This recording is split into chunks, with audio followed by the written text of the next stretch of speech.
Screen visible है?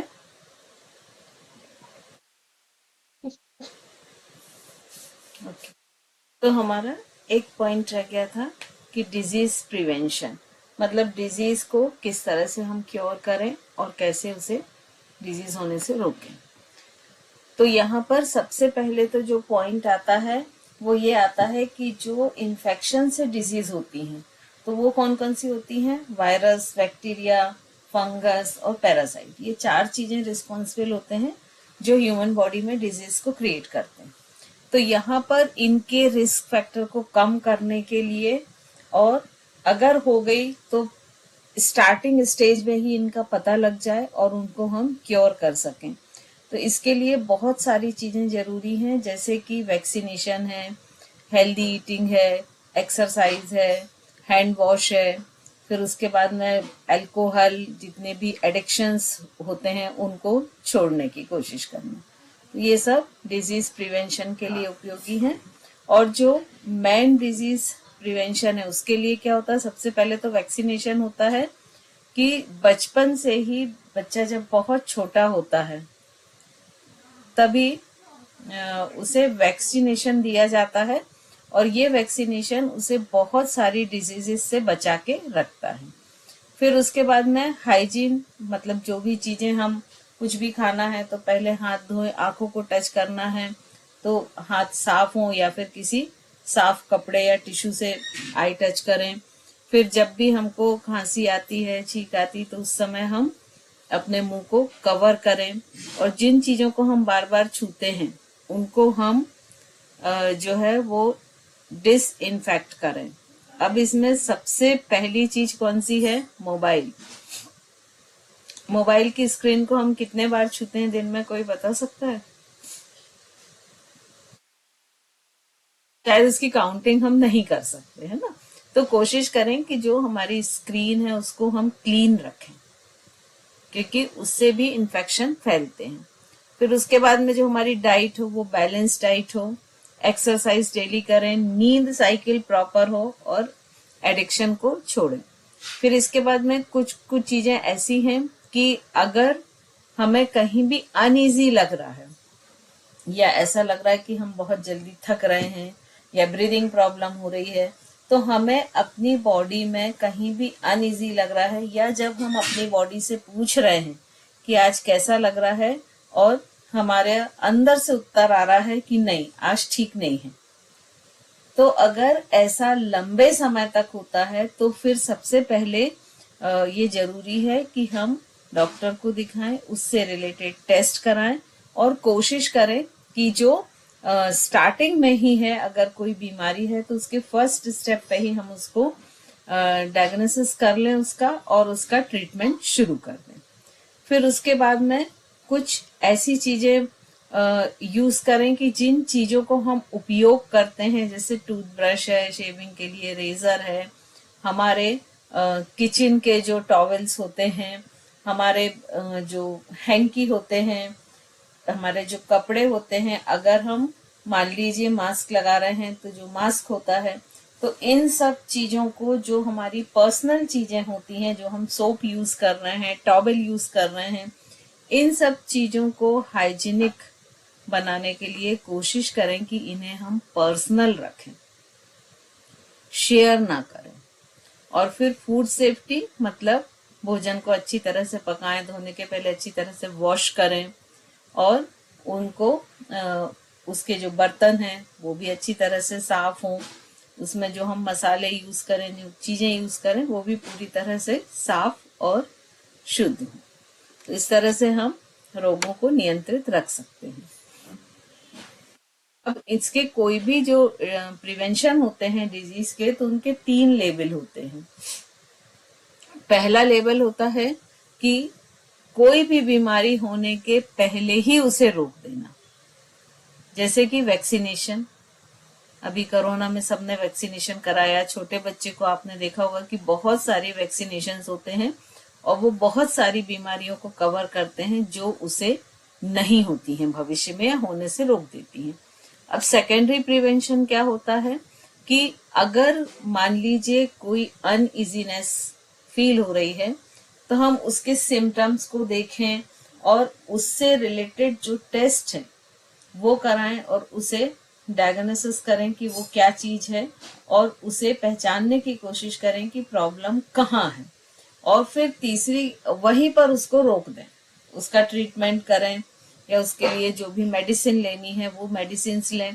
ये second level है। और थर्ड लेवल क्या है कि यदि मान लीजिए कोई ऐसी क्रॉनिक डिजीज हो भी गई है तो फिर हम उसके लिए रिहेबिटेशन या उसके प्रॉपर उसका ट्रीटमेंट, क्योंकि इनका ट्रीटमेंट लंबे समय तक चलता है, तो उन सबको हम अरेंज करते हुए उससे फाइट करें।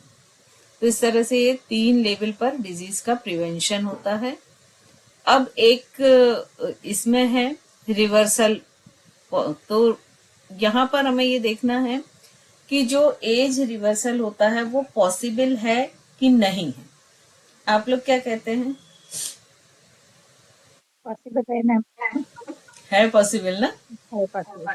यस, तभी का साइंस तो यही कहता है कि एज को रिवर्स कर देना, मतलब जो एज धीरे धीरे बढ़ती जा रही है, जिसके साइन और सिम्टम्स आपके बॉडी पर आ रहे हैं, उनको कुछ ऐसे जेनेटिकल प्रॉब्लम, ऐसे बहुत सारे रिसर्च हो रहे हैं, तो इनसे जो एपिजेनेटिक कुछ चेंज करके, जीन्स में कुछ चेंज करके ये संभव होता है कि जो मसल्स हैं जो लॉस होती जाती हैं एक एज के साथ, जिसके कारण स्किन लूज होती है, तो मसल्स पर बहुत सारे काम चल रहे हैं कि जो मसल्स टिश्यू हैं उनको प्रॉपर टाइट रखें, उनमें प्रॉपर स्ट्रेंथ रखें और उनमें फ्लेक्सिबिलिटी रखें। जो देखिए बहुत योग वगैरह जो करते हैं तो आप अक्सर ऐसा बोलते हैं ना कि उनकी एज कम लगती है। उसका रीजन सिर्फ यही है क्योंकि जब वो प्रॉपर एक्सरसाइज करते हैं तो उनके मसल्स टाइट रहते हैं। तो जो आप लोग को बताया था कि 3 लेयर होती हैं, बोन, फिर मसल्स, फिर स्किन, और जैसे जैसे एज बढ़ती है तो इन तीनों के बीच में गैप आने लगता है। तो जब हम योग करते हैं तो जैसे हमने नी को टाइट किया तो हमने क्या किया, थाई मसल्स को अंदर की तरफ पुश किया, स्किन को पुश किया, मसल्स को बोन की तरफ पुश किया, तो ये जो गैप आने की प्रोसीजर है, इस स्पीड को हम स्लो कर देते हैं, है ना। मान लीजिए कोई चीज 1 सेंटीमीटर पर डे एक इमेजिनरी ले रहे हैं, आगे खसक रही है और हम उसको 3/4 सेंटीमीटर वापस पीछे खसकाते जाएं, तो 5 दिन में वो जो 5 सेंटीमीटर खसकेगी उसकी जगह वो कितना खसकेगी, 1.25 सेंटीमीटर, है ना। तो ये प्रोसेस हम योग के द्वारा करते हैं और इसीलिए जो प्रॉपर योग करते हैं उनकी स्किन जो है वो बहुत लंबे समय तक उसमें रिंकल्स या उसमें लूज नहीं होती है। अब इसके लिए क्या क्या जो रिसर्च चल रहे हैं, तो इसमें कुछ साइंटिफिक बैकग्राउंड वाले रिसर्च चल रहे हैं। जैसे हार्वर्ड के डॉक्टर डेविड सिक्लेयर हैं, तो उन्होंने ये बोला है कि जो सेल को है उसको हम ट्रांसफर कर सकते हैं, उसमें रिजुविनेशन सेल का पॉसिबल है। और अगर सेल का पॉसिबल है तो चूंकि ह्यूमन बॉडी सेल से ही मिलके बनी है, तो अगर सेल, एक एक सेल का हम रिजुविनेशन करें तो टिश्यू का रिजुविनेशन हो जाएगा, टिश्यू का होगा तो उससे जो ऑर्गन बनता है उसका हो जाएगा, ऑर्गन का होगा तो सिस्टम का हो जाएगा, और सिस्टम का हो गया तो ह्यूमन बॉडी का हो जाएगा। तो उन्होंने ये बोला है कि ये चीज संभव है। फिर जो एपिजेनेटिक रिप्रोग्रामिंग है, तो इससे जो एपिजेनेटिक रिप्रोग्रामिंग है तो इसमें जो भी एज फैक्टर है उसको पलटने की कोशिश करते हैं और कोशिश करते हैं कि उनके टिश्यूज में, उनके सेल्स में जो डीएनए आरएनए हैं उनमें फिर से जो यंग स्टेज पर जो उनकी एफिशिएंसी होती है वो वापस उसमें कोड कर दें। तो अगर डीएनए आरएनए लेवल पर उनको वापस हम एक यंग स्टेज की एफिशिएंसी डाल देते हैं तो वहां पर जो एज है वो रिवर्स होने का संभव हो जाता है। अब फ्यूचर में इसके क्या क्या संभावनाएं हैं, तो फ्यूचर में जो जितने भी हमारे ऑर्गन और टिश्यू हैं इनकी जो एज बढ़ रही है, इस एज को उलटने की, है ना। और इसके लिए जो साइंटिस्ट हैं वो बहुत कुछ टैबलेट्स वगैरह ऐसे डेवलप कर रहे हैं कि जिसके द्वारा क्या होगा कि जो सेल की डीएनए आरएनए है वो डिकोड होंगे और जो उसमें एजिंग कोड है वो डिकोड होके एजिंग कोड या तो उसको स्लो कर देंगे या उसको रिवर्स कर देंगे। तो ये भविष्य में इसकी बहुत अधिक संभावना है। फिर करंट लाइफ स्टाइल, तो करंट जो लाइफ स्टाइल है तो इसमें हम ऐसा नहीं कह सकते कि ये 100% जो है इसको रिवर्स को एज को रिवर्स कर देगा, लेकिन यदि हम लाइफ स्टाइल को हेल्दी रखें, नींद प्रॉपर हो, प्रॉपर एक्सरसाइज हो, हमारी डाइट प्रॉपर हो, तो ये जो हमारी बायोलॉजिकल लाइफ है उसकी स्पीड को स्लो कर देता है। और वो जैसे मान लीजिए आज कोई 10 साल का या 20 साल का है तो उसको 10 साल बाद 30 साल का होना चाहिए, तो उसकी एज तो 30 साल हो जाती है, लेकिन उसकी जो बायोलॉजिकल एज अगर हम निकालें तो वो शायद 12 या 13 साल ही रहेगी। तो इस तरह से ये जो करंट लाइफ स्टाइल फैक्टर है इससे हम रोक नहीं सकते हैं, रिवर्स नहीं कर सकते हैं, लेकिन उसको स्लो कर सकते हैं। फिर एज रिलेटेड कंडीशन,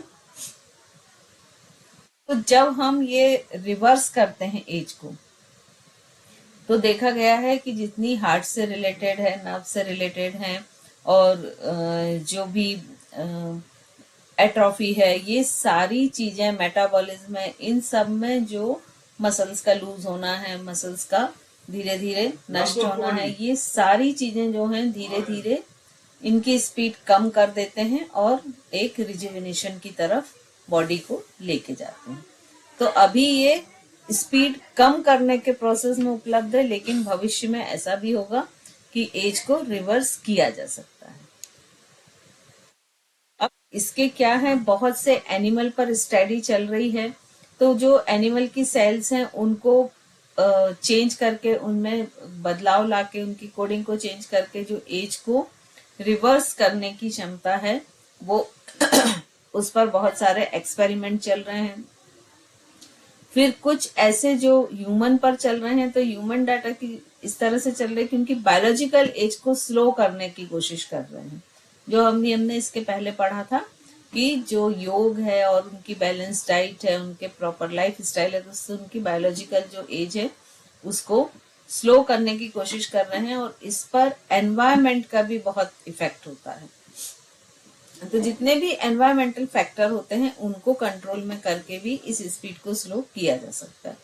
अब भविष्य में इसका आउटलुक क्या है, तो ये बहुत तेजी से विकसित हो रहा है और ऐसा है कि भविष्य में ये एक बहुत अच्छी तरह से डेवलप हो जाएगा और ये पॉसिबल हो जाएगा।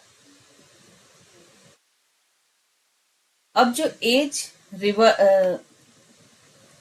रिवर्स है, ये योग के अकॉर्डिंग क्या है, अभी तो हमने पढ़ा साइंस के अकॉर्डिंग, तो योग के अकॉर्डिंग जब हम देखते हैं तो इसका षठ चक्र में वर्णन आता है। और षठ चक्र में क्या वर्णन आता है, चक्र आपको मालूम है क्या होते हैं? षठ चक्र में इसका किस चक्र के साथ वर्णन आता है? मणिपुरी चक्र के साथ। तो मणिपुरी चक्र में क्या बताया गया है कि जो मणिपुर चक्र होता है यहाँ पर अग्नि का वास होता है।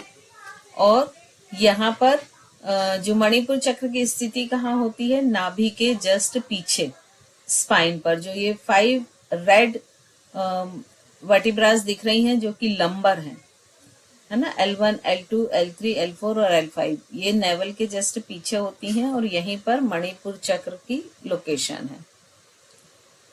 ये सब आप पढ़ चुके हैं इसलिए मैं इसको रिवाइज नहीं कर रही हूँ। अब ये जो मणिपुर चक्र की जो तन्मात्रा है वो दृश्य, ज्ञानेंद्रीय आंखें हैं, कर्मेंद्रीय पैर हैं और इनका दोनों का बहुत संबंध है, क्योंकि जब आप देखते हैं तभी क्रियाशील हो पाते हैं। ठीक है, ये रजोगुणी है। अब हम सिर्फ इसकी एज कैसे रिवर्स होती है ये देखते हैं। तो योग शास्त्र में ऐसा कहा गया है कि जो पिट्यूटरी ग्लैंड होती है वहां पर एक बिंदु होता है, ललना बिंदु, जहां से अमृत झरता है। और चूंकि ग्रेविटी के कारण ये अमृत नीचे की ओर आता है और जब ये मणिपुर चक्र तक पहुंचता है तो यहाँ अग्नि तत्व होने के कारण ये जलकर नष्ट हो जाता है। और जब ये नष्ट हो जाता है तो यही इसी के कारण होता है जो वृद्धावस्था, बीमारी, मृत्यु या एज का बढ़ना, ये सब इसी पर है। तो योग में कुछ ऐसे अभ्यास हैं जिनके द्वारा ये जो अमृत तत्व है या अमृत के ड्रॉप हैं, इनको मणिपुर चक्र के जाने तक पहुंचने के पहले ही इसकी दिशा को बदल दिया जाए और रोक दिया जाए, और वहां रोककर इस अमृत को फिर से मस्तिष्क में भेज दिया जाए। तो ऐसे अगर प्रोसेस को हम कर सकें तो जो एक एज की स्पीड है वो रुक जाती है। और उसका सबसे अच्छा एग्जाम्पल क्या मिलता है? सर्वांगासन। सर्वांगासन को इसीलिए जो आसन है उसमें राजा कहा गया है कि वो आसनों का राजा है। खेचरी मुद्रा, ये दो इसके मेन एग्जाम्पल हैं, जिसमें हम क्या करते हैं कि जालंधर बंद लगाकर गले को लॉक करते हैं, या टंग को यू टर्न करते हुए जहां जो हमारा नेक्टर है, जो हमारे कैपिलरीज हैं, उसमें अंदर तक लेके जाते हैं और उसे ब्लॉक कर देते हैं। तो जो ड्रॉप झरती हैं वो हमारे टंग पर आ जाती हैं नीचे जाने की बजाय। लेकिन खेचरी मुद्रा बहुत टफ है, सामान्य व्यक्तियों के लिए वो संभव नहीं है लगा पाना। तो इसीलिए सर्वांगासन एक बेस्ट होता है कि सर्वांगासन में हम क्या करते हैं कि शोल्डर से पैर तक की हमारी जो बॉडी है वो इन्वर्ट पोज में होती है, और हमारा जो जालंधर बंद है वो ऑटोमेटिक लगा होता है। तो जो ललना बिंदु से जो ड्रॉप गिरते हैं वो गले में आकर रुक जाते हैं, और चूंकि बाकी बॉडी जो है ऊपर है तो वो ग्रेविटेशन के अगेंस्ट मणिपुर तक नहीं पहुंच पाते हैं और वापस ब्रेन में चले जाते हैं। तो एक विपरीत करणी मुद्रा, सर्वांगासन, ये दो बेस्ट ऑप्शन है इसके।